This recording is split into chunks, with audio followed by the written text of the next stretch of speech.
ஈன்றவன் தன் புதல்வர்கள் சுகமாக வாழ வேண்டும் என்றே எண்ணுவான். அவர்களின் எதிர்காலம் நல்முறையில் அமைய வேண்டுவான். அக்காரணத்தினால் தன் சந்ததியினருடைய எதிர்கால வாழ்வினை தானே நிச்சயிக்க வேண்டும் என்று தீர்மானம் கொள்வான்.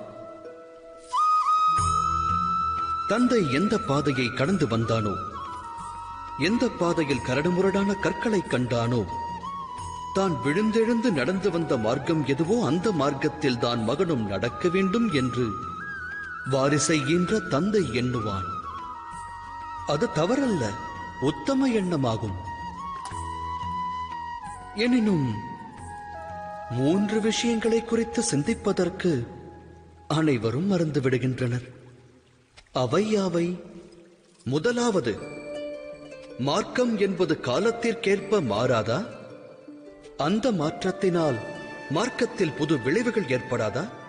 அவ்வாறு இருக்க கடந்து வந்த மார்க்கமானது நிகழ்காலத்திற்கு ஏற்றதாகுமா? இரண்டாவது விஷயம், பெற்றோர்களுக்கு சந்ததியினர் முக்கியமானவர்களா? ஆம், நல்லொழுக்கத்தை அவர்களுக்கு வழங்குவது ஈன்றவரின் கடமை. ஆனால் வாழ்வில் துணை எல்லாம் வல்ல இறைவனே ஆவான்.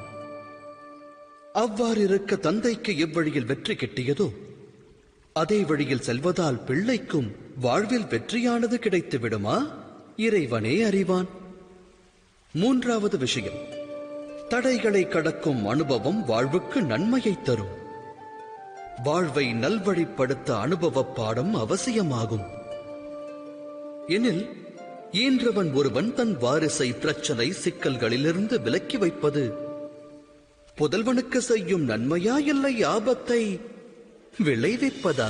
சந்ததியரின் எதிர்கால வாழ்விற்கு உதவாமல் அவர்களின் சரித்திர வாழ்விற்கு உதவுவதே நன்மையை பயக்கும். அவ்வகையில் சந்ததியருடைய வாழ்வின் வழியை அமைக்க முற்படாமல் அவர்களுக்கு வாழ்வின் தடைகளை கடக்கும் சக்தியையும் மனோபலத்தையும் வாரி வழங்கினால் அது நல்வழியை காட்டாதா? சிந்தித்து செயலாற்றுங்கள்.